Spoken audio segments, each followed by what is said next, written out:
My name is Vesper Hale, 32 years old. They arrived at 8:47 p.m., suitcases thudding down the hallway like a verdict. Reno's spring rain had slicked the streets, but my parents came in dry and decisive, already moving as if they knew where everything went. My mom shed her coat and made a beeline for the kitchen, pulling open cabinets with the brisk efficiency of a realtor touring a listing. "This setup doesn't make sense," she said, lifting my spice rack like a teacher correcting a student.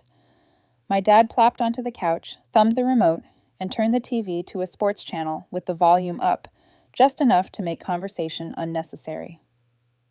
"Just temporary," he said, eyes still on the screen, "until we get back on our feet."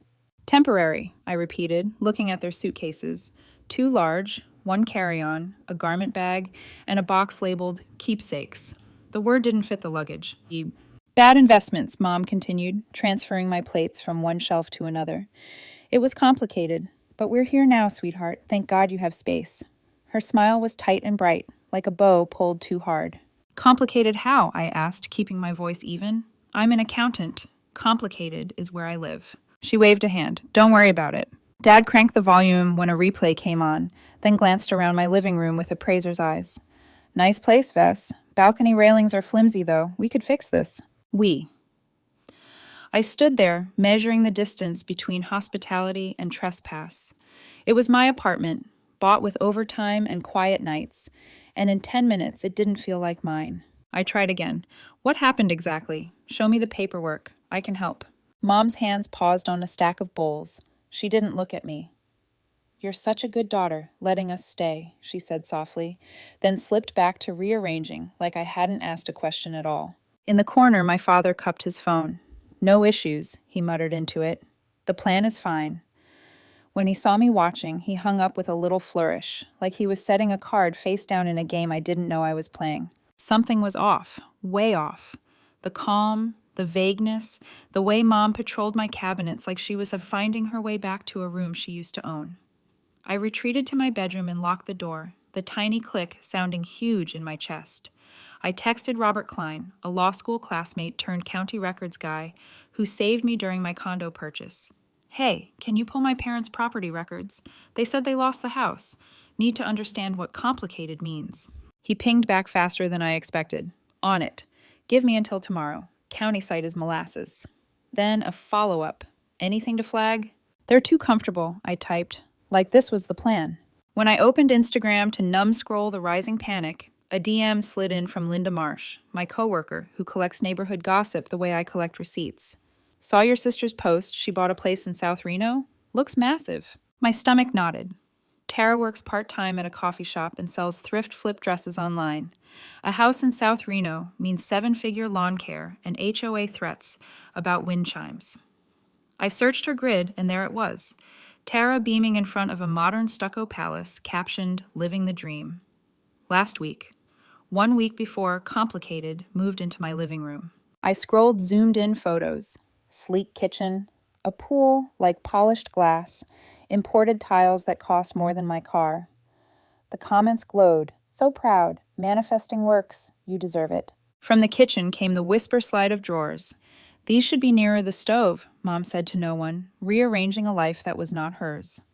I stepped out, watched my measuring tape father lay the metal strip along the balcony door like a contractor assessing a bid. "For later," he said, catching my look, "if we decide to fix this." "Decide?" I repeated.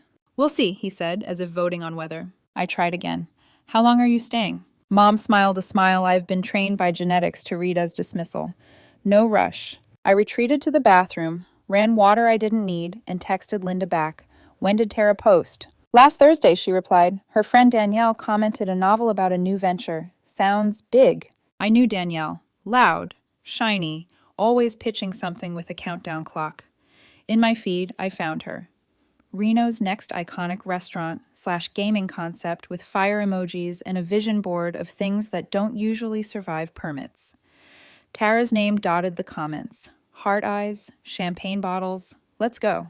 Back in the living room, Mom hummed while she moved my framed photos into a neat stack, corners aligned like evidence for a case I hadn't joined.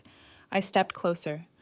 "Please stop touching my things," I said, and heard my voice, calm, precise, The one I use when a client thinks receipts are optional. She blinked, hurt blooming, then folding into annoyance. I'm helping. This place could use order. It has an order. It's mine. Dad stood, went to the thermostat, and started scrolling through settings like he had a controlling interest. I watched his hand hover where my passwords hang, a small metal hook on the wall with the spare keys I keep for emergencies. When they left the room for the guest area, I palmed the keys and slid them into my pocket, heartbeat loud as the TV. My phone buzzed, a text from Robert. Prelim glance looks odd. There's activity on their parcel beyond bad investments. Call you tomorrow with docs. Odd. The word dropped in me like a coin, circling the same few conclusions before clinking down somewhere I didn't want to reach yet. I went to the kitchen for water I wouldn't drink and found my mother on the phone, voice soft in a way she saves for people who outrank her. Yes, she's fine with us staying, she said. Pause. No, don't worry about it. The move is smooth. Who's that? I asked, stepping in. She turned, hung up, smiled too quickly. Just a friend. What friend? A friend, she repeated, as if the repetition would create the truth. The knock at the door came like the universe clearing its throat. Edward Blake, my next-door neighbor, the kind of retired kind who knows the lifespan of everyone's plants, stood there with concern stitched between his brows. Everything all right, Vesper? Heard voices. Just family, I said, and the words tasted raw. All right then, he said, not believing me, the way decent people don't when you lie to save yourself another conversation. Need anything? I'm right here. When I shut the door, I caught my reflection in the glass, hair frizzed from humidity, cheeks pale, eyes bright with calculations. I am good at numbers. I could tally every bill I've paid, every compromise I've made, every time I've chosen peace over pride. But what I needed now wasn't a spreadsheet, it was a plan. I texted Robert, if records confirm a sale, I'll need the gift letters, signatures, any escrow notes. Also, if you can, check if anyone inquired about adding occupants to my lease. Sounds insane, but he replied with the audio equivalent of a nod. On it. In the living room, my dad muted the TV to measure the wall again. Mom closed my cabinet with a satisfied click. I stood in the doorway and felt the storm gather. Not the loud kind, the kind that takes a deep breath first. Temporary, I said softly, mostly to myself. My mother looked over, smile fixed like a portrait. That night, I moved the spare keys to my purse, took photos of every room, and set a quiet alarm for 6 a.m.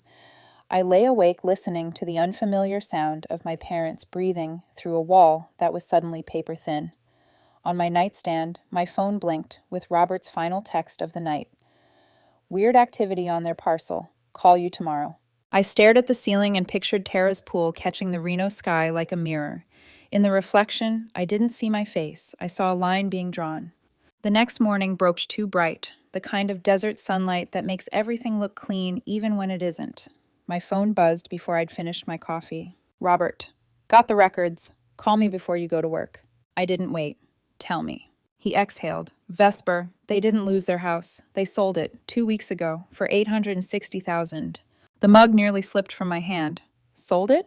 All legit. No foreclosure, no liens.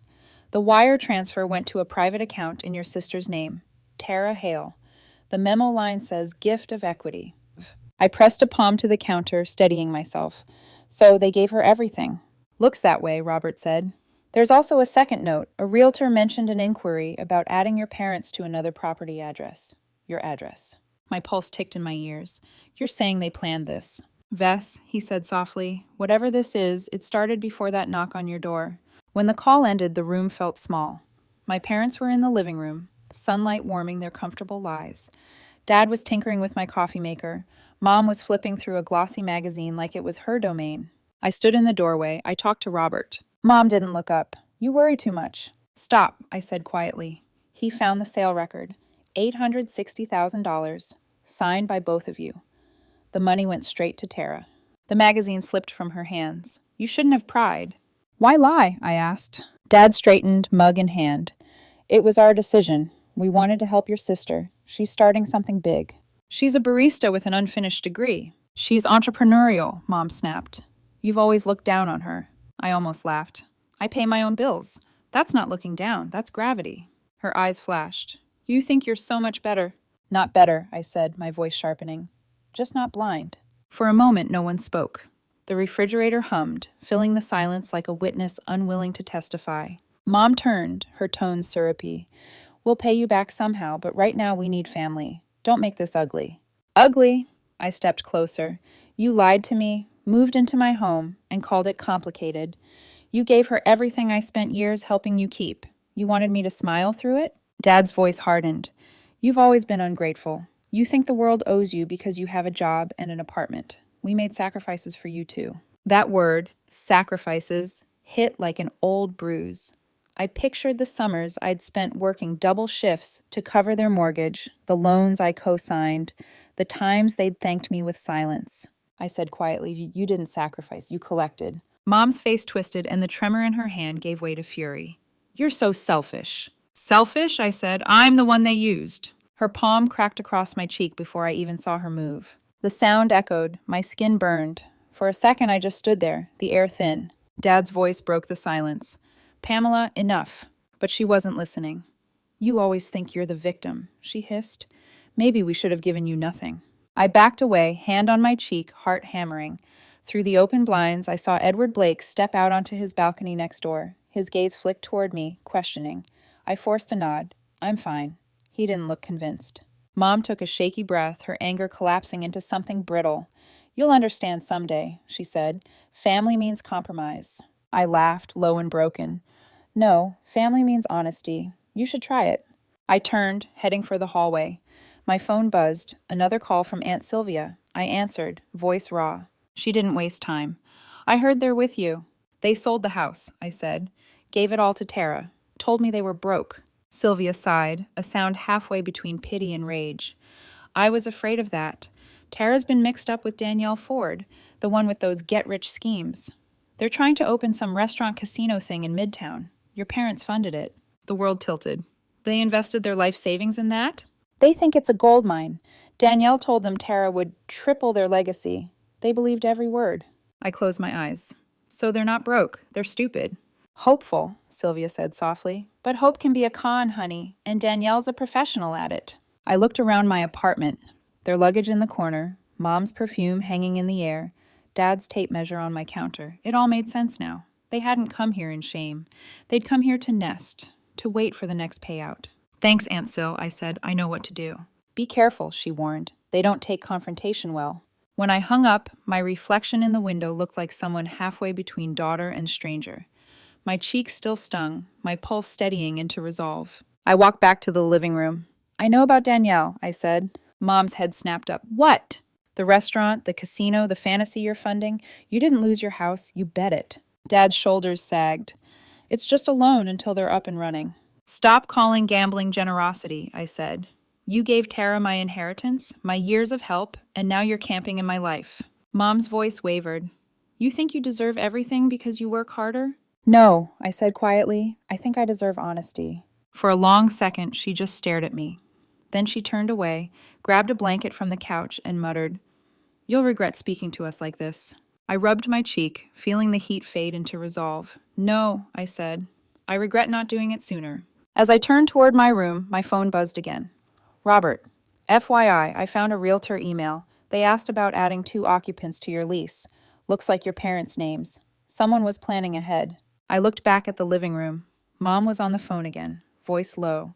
Dad stood at the window, calculating something invisible. It wasn't chaos, it was choreography. I texted Robert back. Thanks, I'll handle it. Then I slid the lock on my bedroom door and started packing a small bag, not to run, but to reclaim control. Tomorrow I'd draw the line. The next morning, I woke before sunrise, my cheek still tender from last night's slap. The apartment was silent, but I could hear them moving. Faint footsteps, the low creak of my couch, the fridge opening and closing. They were settling in, as if this place had always been theirs. I stood by the window, the Reno skyline bruised pink with dawn. My hands were steady. I wasn't angry anymore. I was certain. At 7 a.m., I walked into the living room. My mother was buttering toast at my table, humming under her breath. My father was flipping through a real estate magazine he must have brought from their car. Both looked up, startled by the resolve in my voice. You have 30 minutes to pack, I said. Mom froze, knife midair. What are you talking about? 30 minutes, I repeated. Then I'm calling the police. Dad's face went red. You can't talk to us like that, Vesper. We're your parents. I know, I said calmly, and that's exactly why I waited this long. Mom laughed, brittle and disbelieving. You wouldn't dare. Try me. For a few seconds, they just stared. Then Dad stood up, slow and deliberate. You've let that friend of yours fill your head with nonsense. Robert's always thought he knew better. This isn't about Robert, I said. This is about you lying, taking over my home, and calling it family. Mom's voice rose, shrill now. We gave you everything. You're throwing your parents out like trash? I kept my tone even. You gave Tara everything. You lied to me. You made yourself at home in a place that isn't yours. Pack your bags. Her face hardened. We're not leaving. I took out my phone and started dialing. Then I'll get someone to help you. Dad lunged forward. You wouldn't. I pressed the call button. When the dispatcher answered, my voice didn't shake. Hi, I need assistance at my address. My parents are staying here without permission and refuse to leave. Mom's voice cracked. You're calling the cops on your own family? I asked you to leave, I said. You chose this. 20 minutes later, a knock sounded at the door. 2 firm raps. When I opened it, the officers stood there, composed and professional. Officer Carter, tall and calm, and Officer Ruiz, a younger woman with kind eyes that hid behind duty. Ma'am, Carter said, we got a report about an occupancy dispute? Yes. I handed them my lease and ID. They've been staying here without authorization. I asked them to leave, and they refused. Mom's eyes filled with tears. She's our daughter. We're just here temporarily. Officer Ruiz checked my documents, then nodded. Everything checks out. If you've been asked to leave, you'll need to comply. Dad slammed his palm on the table. This is ridiculous. We have nowhere to go. Then maybe you should have thought about that before you sold your house, I said quietly. Mom whirled on me, her voice breaking. You have no heart. Maybe, I said, but I finally have boundaries. The officers gave them time to pack. The process was agonizing. Mom moving in slow motion, folding clothes she'd unpacked 2 nights ago, wiping her eyes, but never missing a chance to glare at me. Dad muttered curses under his breath as he zipped his suitcase. At one point, Mom reached for a stack of towels. Mine. Officer Ruiz stepped forward. Ma'am, please only take items that belong to you. Mom hesitated, her hand trembling, then put them back. 10 minutes later, they stood at the door, bags in hand. Dad looked at me, his voice low. You'll regret this, Vesper. I met his gaze. Maybe, but at least it'll be my decision to regret. Mom's tears glistened, her voice shaking. You're breaking this family apart. No, I said softly. You broke it when you lied. They left without another word. The officers followed them to the elevator, and I stood in the doorway until the metal doors slid shut. When the silence finally settled, it was deafening, but not empty. It was mine. I walked through the apartment, half expecting to find pieces of them hidden somewhere. Their scent lingered. Mom's perfume, Dad's cologne, the faint musk of intrusion. I opened windows, letting in cold air and honesty. My phone buzzed. A voicemail from Mom, left minutes after she left. I hesitated, then pressed play. Her voice was steady, too calm. We'll fix the title mess.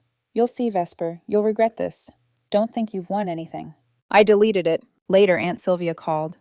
It's done? She asked. Yes. Good. But brace yourself. That restaurant scheme, it's falling apart.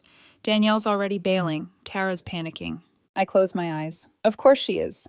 Your parents bet everything on a dream that's already burning, Sylvia said. They'll come crawling again. Promise me you won't let them in. I looked around at my quiet apartment, sunlight now soft against the freshly opened blinds. I promise. When I hung up, I walked out onto the balcony. The city stretched before me, imperfect, alive, indifferent. I touched my cheek where Mom had struck me, the sting gone, but the memory sharp. That hand had drawn the final line, not between us. That line was old, but between who I was and who I'd finally become. I whispered to the wind, no more. Below, traffic hummed. Inside, peace began to take shape. Fragile, unfamiliar, but real. For 3 days, the silence was golden. No texts, no voicemails, no guilt-shaped shadows crossing my doorstep. I went to work, came home, cooked in my own kitchen without hearing drawers slam behind me. The peace was so sharp it almost frightened me, because I knew it wouldn't last. On the 4th morning, Linda Marsh slid her phone across my desk. You should see this, she said quietly. A screenshot filled the screen. A post in the Reno Neighbors community group. Our daughter kicked us out. After everything we sacrificed. She's cold, heartless, Can't believe family means nothing these days. Pamela Hale. My chest tightened. Below it, the comments bloomed like rot. Poor parents. Kids these days have no soul. Someone even recognized me from work. Isn't she that accountant from Cortax? I scrolled further. Another post, this time from my father. She's our only child with means. She promised to help. Instead, she called the cops. Linda's expression was cautious. I'm so sorry, Vess. People believe them. I stared at the screen, feeling the strange cold of humiliation settle in. They lost control, I murmured, so they're rewriting the story. By lunchtime, my inbox had filled with half-curious, half-pitying messages from colleagues. I left work early, drove home with the windows up, gripping the steering wheel until my knuckles hurt. When I walked through my door, my phone rang. Robert. He didn't waste time. I saw the posts. We need to respond before this spreads. Defamation's defamation, even if it's family. I don't want to sue my parents. You don't have to, he said, but we can send a cease and desist. It's a clear warning. They retract or we escalate. I sank onto my couch, the one they'd once claimed was uncomfortable. Send it. He hesitated. You sure? Yes, I've let them narrate my life long enough. That night, I drafted a statement. Not for the group, not for revenge, just for myself. Boundaries aren't cruelty. Truth isn't betrayal. I didn't post it, I just needed to write it. The next evening, my phone buzzed again. This time, Tara, my sister. The golden child who'd vanished into her new life of hashtags and half-truths. I almost didn't answer. Her voice came through shaky. Vess, can we talk? I said nothing. I didn't know, she whispered, about the house. They told me you agreed to it, that you wanted them to help me get started. The words landed like glass breaking. They told you I what? They said you knew, that you were proud of me. I wouldn't have taken it otherwise, I swear. I closed my eyes. Tara, they lied to both of us. She sniffed. Danielle's gone. Investors pulled out. The restaurant lease fell through. I'm drowning, Vess. And Mom and Dad, they're furious. They said you humiliated them. I could hear her trying not to cry. It wasn't the first time Tara had fallen into someone's dream and dragged us all down with her. But this time, the stakes were blood deep. Where are you? I asked. At the house, she said softly. But it doesn't feel like mine anymore. I drove across town that night. The South Reno house stood like an accusation. Sleek, empty, a monument to bad faith. Tara met me at the door, barefoot, mascara smudged. The rooms echoed with silence. No furniture yet, just boxes labeled bar decor and kitchen dreams. Danielle promised investors, she said, pacing. She said she'd handle permits. I trusted her. She handled your money instead, I said. Tara stopped pacing, eyes red. I didn't know Mom and Dad lied to you. I just thought you were cold, like they said. I laughed, low and tired. They needed a villain, Tara. I was convenient. She sank onto the floor, wrapping her arms around her knees. Now they hate both of us. Maybe that's the first honest thing that's happened, I said gently, sitting across from her. For the first time, she looked at me without defense. I messed everything up, didn't I? Not everything, I said, but enough to learn from it. Her laugh was watery. You sound like Mom. No, I said. Mom talks about guilt. I talk about truth. We sat there for a long time, surrounded by half-open boxes and broken illusions. When I left, I hugged her. It felt unfamiliar but right. The next morning, Robert called again. Process server delivered the letter to your parents. They have 72 hours to retract or face a suit. Good. He paused. Are you okay? I'm past okay, I said. I'm awake. That afternoon, I scrolled through the community page. My parents' posts were still up. Hundreds of pity comments beneath. I didn't respond. I didn't need to. At 9 p.m., I got a call from Aunt Sylvia. Just saw your mother's face, she said. Someone served her the papers at the grocery store. She almost dropped her basket. I didn't laugh, but a small part of me exhaled. Sylvia's tone softened. I know this hurts, but sometimes peace comes after noise. I nodded, even though she couldn't see it. It's time they learned I'm not their scapegoat. That night, my phone rang one last time, an unknown number. I answered without thinking. Why are you doing this, Vesper? Mom's voice, brittle and raw. You're tearing us apart. No, I said, steady. You did that when you lied about me, when you hit me, when you chose her dream over truth. A pause, then quieter. You've changed. Finally, I said, so should you. She hung up. I sat in the dark for a while, listening to the hum of the fridge and the distant whine of a passing siren. I didn't cry. not out of anger, just release. 3 days later, the post vanished. In their place appeared a short note from my father. We misspoke about recent family issues. We apologize for any misunderstanding. Please respect our privacy. It was clipped, graceless, but it was public, and that was enough. For the first time in months, I slept through the night. When I woke the next morning, sunlight cut through my apartment in slanted ribbons. The first thing I saw was my phone lighting up with notifications. Text from Linda, a short email from Robert, and one voicemail I didn't have to play to know who it was from. Robert's email came first. Found additional documentation. You'll want to see this in person. I drove to his office before 9. His assistant waved me through without question. On the desk sat a slim folder with my last name written neatly in blue ink. Before you open that, Robert said, you need to know this isn't just about money. I opened it anyway. Inside were printouts, scanned signatures, gift letters, and one email chain that froze me in place. It was from my father to the realtor. Keep Vesper's name off anything official. She's practical, but difficult. We'll smooth her over later if needed. I read it twice, then again, slower, tracing my father's handwriting where he'd attached his signature with digital precision. Smooth her over, I said, half laughing, like I'm a wrinkle in their story. Robert sighed. It gets worse. The next document was a half-completed application addressed to Reno Housing Association. It listed additional household occupants, Walter and Pamela Hale, and my address, dated 3 weeks before they'd shown up with their suitcases. They were planning this, I whispered. Robert nodded. I've already flagged it. You're in the clear legally, but it proves intent. I stared at the page until the lines blurred. They wanted ownership without the paperwork, to slide in, stay long enough to claim residency. It wasn't just emotional manipulation. It was strategy. He leaned forward. What are you going to do with that information? I don't know yet, I said. Maybe nothing. Maybe everything. He smiled faintly. That's growth. Last month you would have lit a match. I smiled back, thin and tired. Maybe I still will. By noon, I was home, scrolling through social media again, this time not out of masochism, but curiosity. My parents' apology post had gone cold. The comments were mostly pity, some surprise, but one new post caught my eye. Tara. A photo of her in front of the restaurant building, now empty, the lease available sign glaring behind her.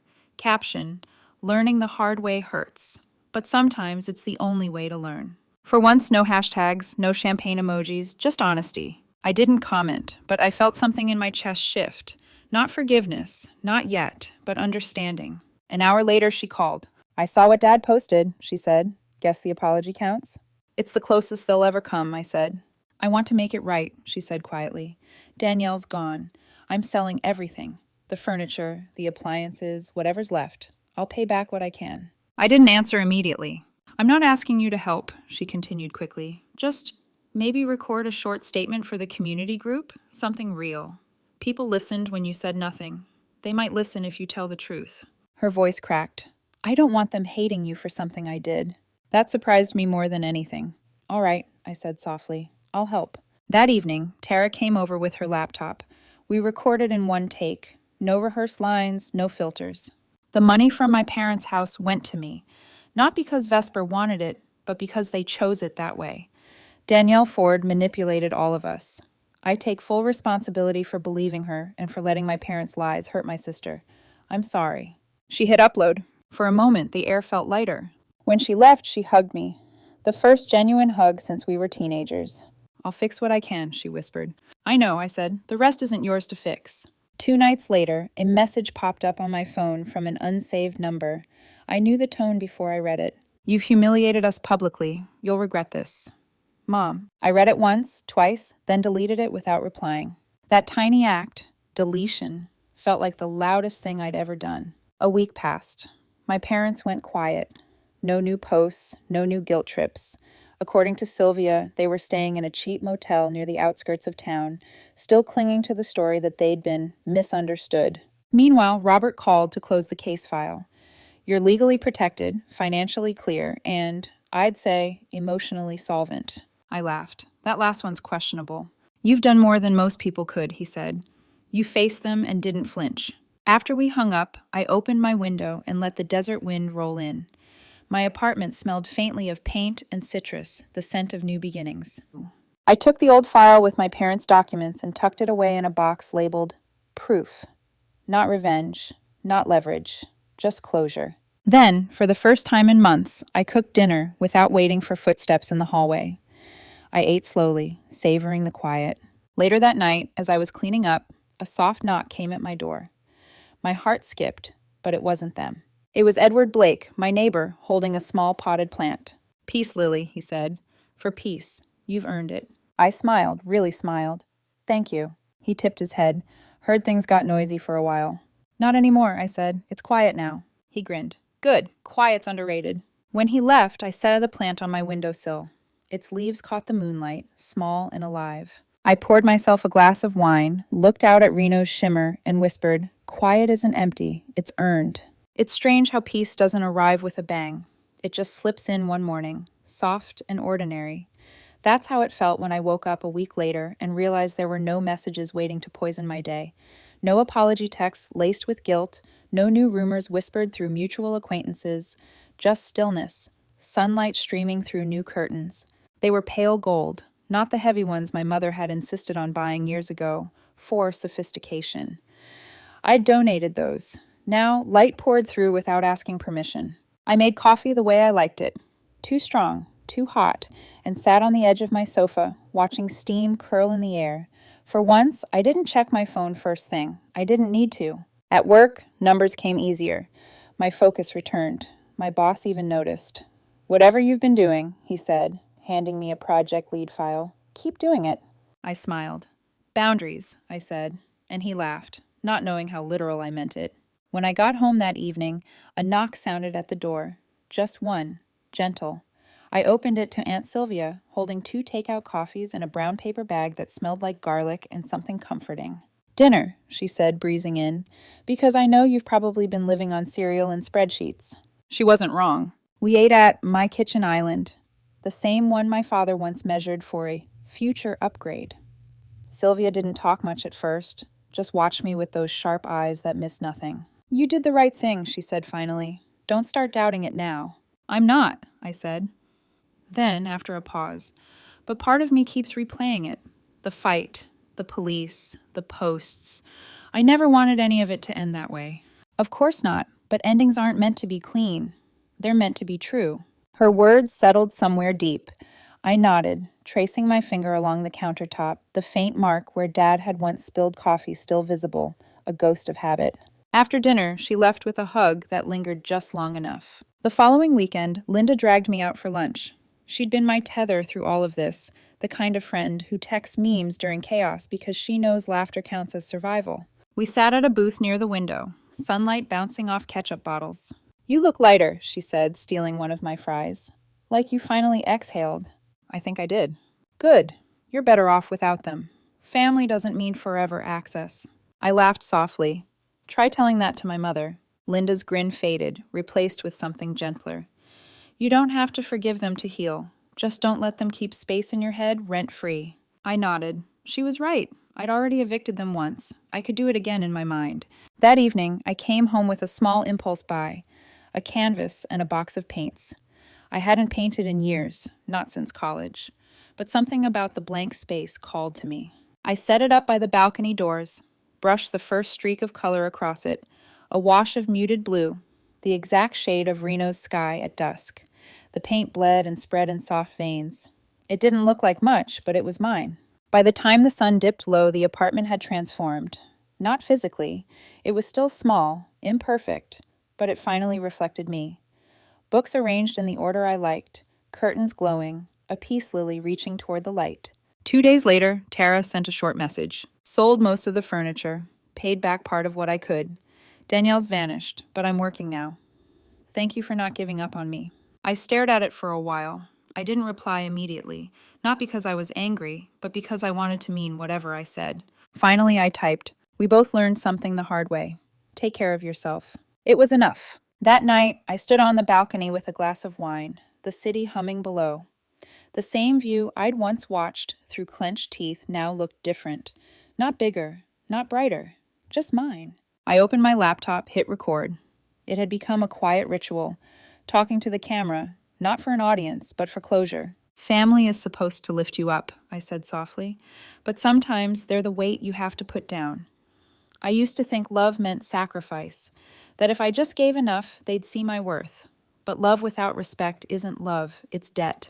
I paused, breathing in the cool night air. I didn't throw my parents out, I continued. I threw out the version of myself that thought their approval was oxygen. Now I breathe on my own. I stopped recording and let the silence stretch. Outside, the wind rustled my new curtains through the open door. Weeks passed.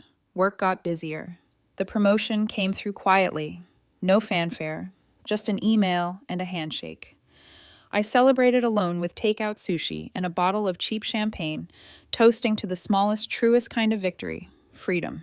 Months later, when spring came again, I found myself repainting the walls, warm beige, the kind that glows under sunlight. As the brush glided over the surface, I remembered my mother's words the first night they moved in. This place could use some order. I smiled. It has order now. I stepped back, surveyed the fresh wall, and for the first time felt something that had been missing for years. Not just peace, but pride. Before bed, I stood by the balcony, city lights flickering in the distance. The peace lily on my sill had grown taller, a single white bloom curving toward the glass. I whispered, "We made it." And for once, the quiet didn't echo. It answered.